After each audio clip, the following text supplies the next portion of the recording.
నాకు అత్యంత ప్రియులైన సత్యాన్వేషకులందరికీ మన ప్రభు అయిన యేసుక్రీస్తు నామములో వందనములు. ప్రకటన గ్రంథ వ్యాఖ్యానంలో భాగముగా యుగాంత గ్రంథంలోని 8వ అంశం 24 పెద్దలెవరు. పరలోక దర్బారును దర్శించినప్పుడు మన మనస్సులో రేకెత్తే మరో ప్రశ్న ఇది. దేవుని సింహాసనాన్ని అత్యంత సన్నిహితంగా ఆవరించి ఉన్న జీవులు కేరూబులని మనం లోగడ తెలుసుకున్నాం. కేరూబుల తర్వాత కొద్ది దూరంలో దేవుని సింహాసనాన్ని ఆవరించే విధంగా వలయాకారంలో 24 సింహాసనాలు ఉన్నాయి. ఆ సింహాసనాల మీద ఆసీనులై 24 పెద్దలున్నారు. ఈ పెద్దలెవరు? ఈ 24 పెద్దలను గూర్చి ఒక వ్యాఖ్యానం ప్రముఖంగా ప్రచారంలో ఉంది. ఈ 24 పెద్దలు భూలోకం నుండి విమోచించబడిన యావత్తు సంఘమంతటికి సాదృశ్యంగా ఉన్నారని ఈ వ్యాఖ్యాతలు చెబుతున్నారు. 24 అనే సంఖ్య విమోచించబడిన సమూహమంతటికి ప్రాతినిధ్య సంఖ్య అని పాత నిబంధన సంఘానికి ప్రతినిధులుగా 12 ఇజ్రాయేలు గోత్రకర్తలు, క్రొత్త నిబంధన సంఘానికి ప్రతినిధులుగా 24 అపోస్తలులు వెరసి 24 పెద్దలుగా కనబడుతున్నారని ఈ వ్యాఖ్యాతలు చెబుతున్నారు. ఈ 24 పెద్దలు ప్రకటన 4వ అధ్యాయంలోని సింహాసనాసీనులుగా కనబడుతున్నారు. అయితే అంత్యకాలంలో జరగబోతున్న భయంకర సంభవాలన్నీ ప్రకటన 6వ అధ్యాయం నుండి మాత్రమే వ్రాయబడి ఉన్నాయి. అందుచేత అంత్యకాల మహాశ్రమలు ఆరంభం కాకమునిపే సంఘం మహిమలో ప్రవేశిస్తుండటానికి ఈ పెద్దలు గూర్చిన దర్శనం ఒక రుజువు అని కూడా ఈ బోధకులు ప్రచారం చేస్తున్నారు. ఈ వ్యాఖ్యానానికి ఈ రచయిత కొన్ని అభ్యంతరాలు లేవదీస్తున్నాడు. ఇంతకు ముందే ఇక్కడికి ఎక్కిరమ్ము అన్న పిలుపే సంఘం ఎత్తబడడం అని ఈ బోధకులే మనకు చెప్పారు. అయితే ఆ పిలుపును అందుకొని యోహాను పరలోక రాజదర్బారులో ప్రవేశించేటప్పటికే ఆ పెద్దలు సింహాసనాల మీద కూర్చొని ఉన్నారు. అదివరకే సంఘం మహిమలో ఉన్నట్లయితే ఆ తర్వాత ప్రభువు పిలిచిన పిలుపు సంఘం ఎత్తబడడం అని మనం ఎలా భావిస్తాం? తరచి చూడగా ఈ వ్యాఖ్యాతలు తామే గ్రహించని విషయాలను వివరించే పనికి పూనుకున్నట్లు కనిపిస్తుంది. పైపెచ్చు ఆ 24 అనే సంఖ్యను సాధించడానికి 12 గోత్రకర్తలను, 12 అపోస్తలులను మన వ్యాఖ్యాతలు కలిపారు కదూ.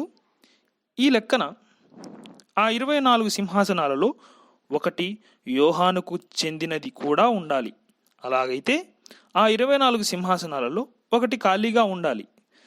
అయితే మొత్తం 24 సింహాసనాలలో ఒకటి కూడా ఖాళీగా లేదు అని దేవుని సంఘపు ప్రతినిధులు సింహాసనాలైతే మరి అపోస్తలుడైన యోహాను సింహాసనం మీద కూర్చున్నవారెవరు? ఈ దర్శనం కనబడే సమయానికి యోహాను ఇంకా మరణించలేదు. అసలు దర్శనం చూస్తున్నదే యోహాను కదా. పై వ్యాఖ్యానం ప్రకారం ఆ 24లో ఒకడు కావలసిన యోహాను దూరాన నిలుచుండి చూస్తూ ఉండగానే 24 సింహాసనాలు నిండిపోయాయేమిటి?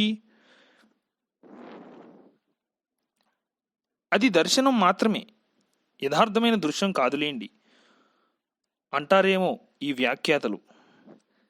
ఈ 24 పెద్దలు భవిష్యత్తులో ఎప్పుడో సింహాసనాసీనులు కాబోతూ ఉన్న సార్వత్రిక సంఘానికి సాదృశ్యం అనుకునే కంటే వారు యోహాను ఈ దర్శనం చూసే సమయానికే, అంటే క్రీస్తు శకము దాదాపు 96వ సంవత్సరంలోనే పరలోకంలో సింహాసనాసీనులై ఉండిన ఒకానొక ప్రత్యేక తేజోవాసులైన పరిశుద్ధుల గుంపు అనుకోవడమే మరింత హేతుబద్ధంగా కనిపిస్తోంది. కారణం ఏమిటంటే ప్రకటన 5వ అధ్యాయంలో దేవుని చేతిలోని చిన్న పుస్తకాన్ని విప్పడానికి కానీ చూడడానికి కానీ యోగ్యులెవరూ కనబడనందుచేత యోహాను బహుగా ఏడుస్తూ ఉండగా ఆ 24 పెద్దలలో ఒకడు, ఏడువకుము, ఇదిగో దావీదుకు చిగురైన యూదా గోత్రపు సింహము 7 ముద్రలను తీసి ఆ గ్రంథము విప్పుటకై జయము పొందెను అంటూ యోహానును ఓదార్చాడని లేఖనం సెలవిస్తుంది. భవిష్యత్తులో ఎప్పుడో సింహాసనాలు అధిష్ఠించబోతున్న సంఘం క్రీస్తు శకం 96లో యోహానును ఓదార్చడం ఎలా సాధ్యం? అందుచేత ఇది భవిష్యత్ దర్శనం కాదు, వారు యథార్థ వ్యక్తులే. ఈ వ్యాఖ్యాతలు ఇలా పప్పులో కాలు వేయడానికి 2 ప్రధాన కారణాలు ఉన్నాయి. మొదటి కారణం, 6వ అధ్యాయం మొదలుకొని వ్రాయబడి ఉన్న దారుణ సంభవాలు జరగక మునిపే సంఘం ఎత్తబడితే బాగుంటుందని ఆశ, అలా ఎత్తబడుతుందని నిరూపించాలనే ఆతృత. ఇది విష్ఫుల్ థింకింగ్, మొదటి కారణం. ఆ తర్వాత వీరు తమ వ్యాఖ్యానాన్ని నిరూపించుకోవడానికి కొన్ని తార్కిక కారణాలను కూడా చూపిస్తున్నారు.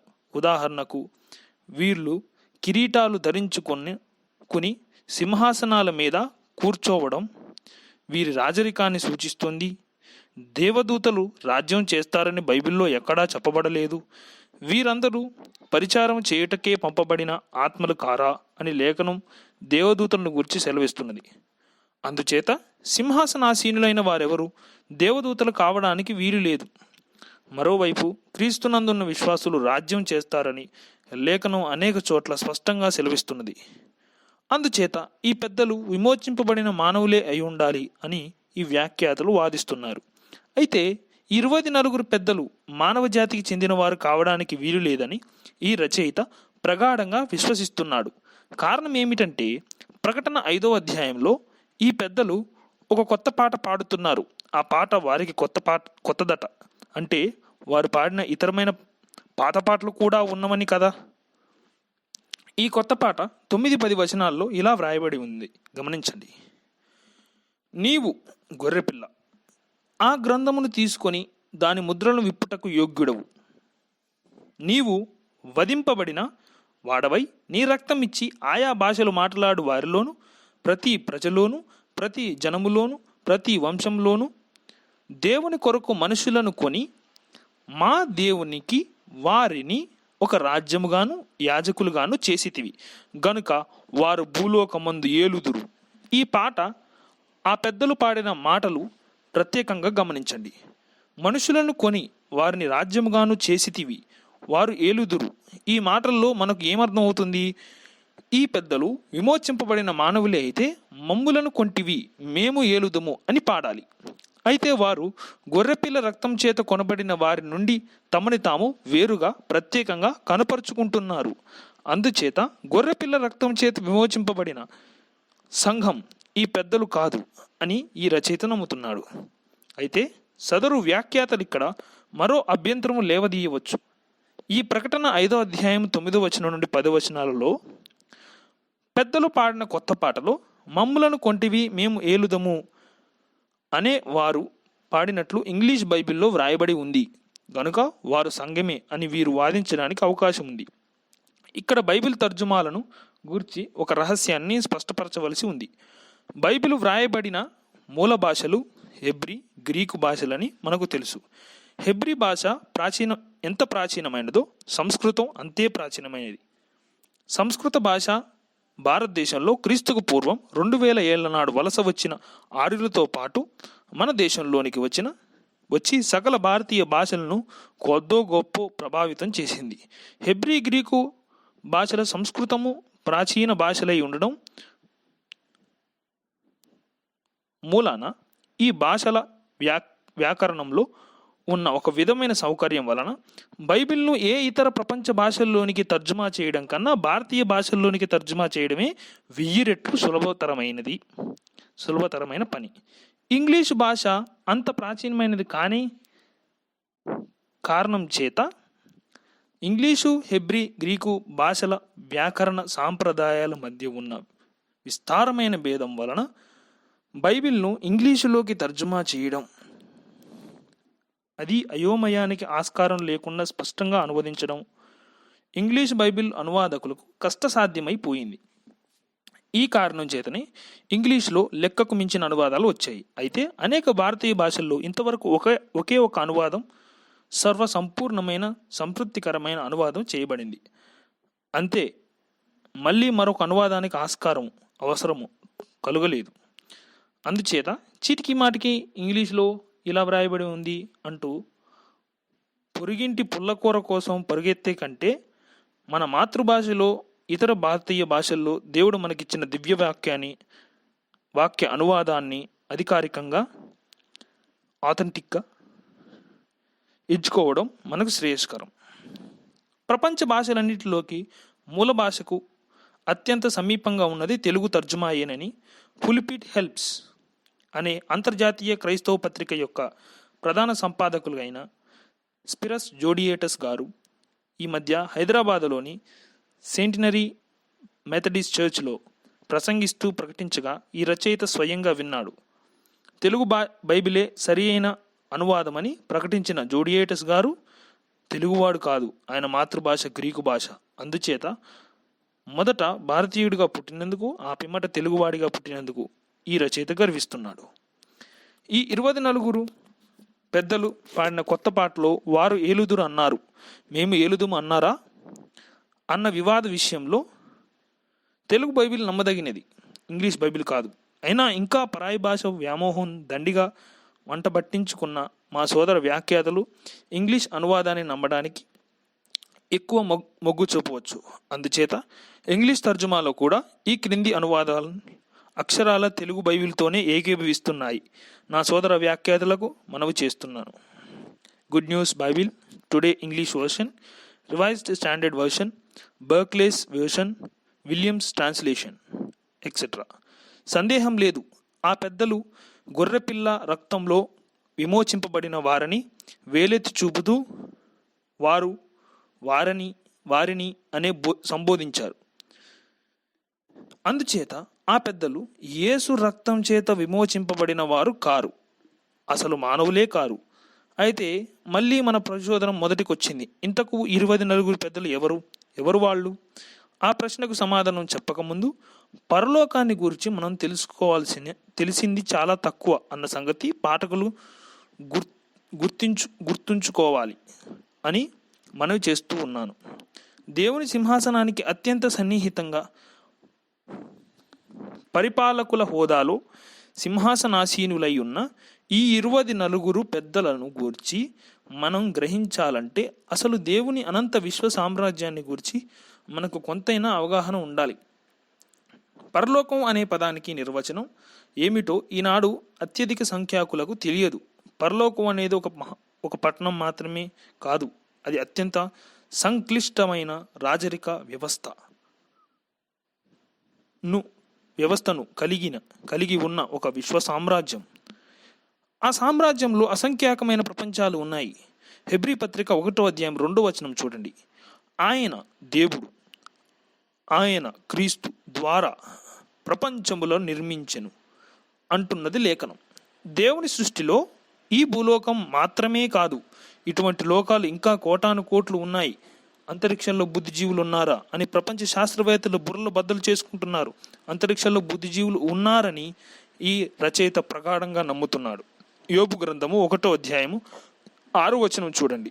దేవదూతలు యెహోవా సన్నిధిని నిలుచుటకై వచ్చిన దినం ఒకటి తటస్థింపగా అని యోబు గ్రంథము 2వ అధ్యాయం 1వ వచనంలో దేవదూతలు యెహోవా సన్నిధిని నిలుచుటకు వచ్చిన మరి ఒక దినము తటస్థింపగా అని లేఖనం సెలవిస్తున్నది. అంటే ఆ మొదటి దినానికి 2వ దినానికి మధ్య కాలం ఎంత? ఆ మధ్యకాలంలో ఆ దివ్య పురుషులు ఎక్కడికి వెళ్ళారు ఏమో మనకు తెలియదు. ఒకటి మాత్రం నిజం, ఆయా ప్రత్యేక సమయాల్లో ఆ దేవులోకపు జీవులు దేవుని సన్నిధిలో కనబడడానికి వస్తున్నారు. మిగతా సమయాల్లో వారు దేవుని సమ్ముఖంలో లేరు. బహుశా దేవుడు తమకు అప్పగించిన విధులను నిర్వహిస్తూ తమ లోకాల్లో నివసిస్తూ ఉండవచ్చు. గమనించండి, దేవుడు క్రీస్తు ద్వారా ప్రపంచంలో నిర్మించాడు. హెబ్రీ పత్రిక 1వ అధ్యాయం 2వ వచనం. అసంఖ్యాక ప్రపంచాలను పరిపాలించడానికి దేవుడు అనేక అంచెల వారీగా ఒక ప్రభుత్వ వ్యవస్థను నిర్మించాడు.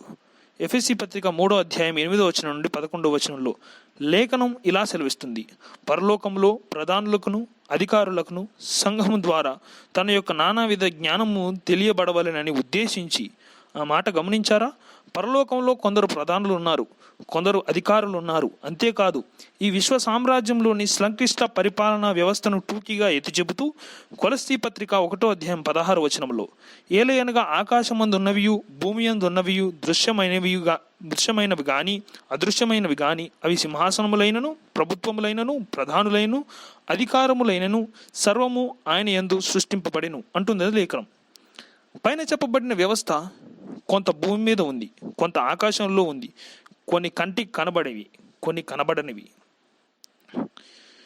కేవలం ఆకాశంలో లేక పరలోకంలో ఉన్న వ్యవస్థను మనం ప్రత్యేకంగా పరిశీలిస్తే అక్కడ కొన్ని సింహాసనాలు ఉన్నాయి, కొన్ని ప్రభుత్వాలు ఉన్నాయి, కొందరు ప్రధానులు ఉన్నారు, కొన్ని అధికారాలు ఉన్నాయి. ఇదే సర్వశక్తి గల దేవుడు స్థాపించిన విశ్వ సామ్రాజ్య పరిపాలనా వ్యవస్థ. అనేక ప్రపంచాలు ఉన్నాయి, ప్రతి ప్రపంచానికి ఒక పరిపాలకుడు ఉన్నాడు. అంటే కొన్ని ప్రపంచాల సమూహం మీద మళ్ళీ ఒక ప్రధాన పరిపాలకుడు, అటువంటి అనేక ప్రధానుల మీద మళ్ళీ ఒక కేంద్ర పరిపాలనా మండలి. అలా గతించిపోయిన నిత్యత్వం నుండి కొనసాగుతున్నది దేవుని నిత్య రాజ్య పరిపాలన. ఇలా నెలకొల్పబడిన విశ్వ సామ్రాజ్యంలోని ఆయా సమస్యలను పరిశీలిస్తూ పరిస్థితులను సమీక్షించి చర్చించేందుకు దేవుడు ఒక ఆలోచన సభను నెలకొల్పాడు. యోబు స్నేహితుడైన ఎలీఫజు యోబును సవాలు చేస్తూ, నీవు దేవుని ఆలోచన సభలో చేరియున్నవాడవా, నీవు మాత్రమే జ్ఞానవంతుడవా అని ప్రశ్నించాడు. యోబు గ్రంథము 15వ అధ్యాయం 8వ వచనం.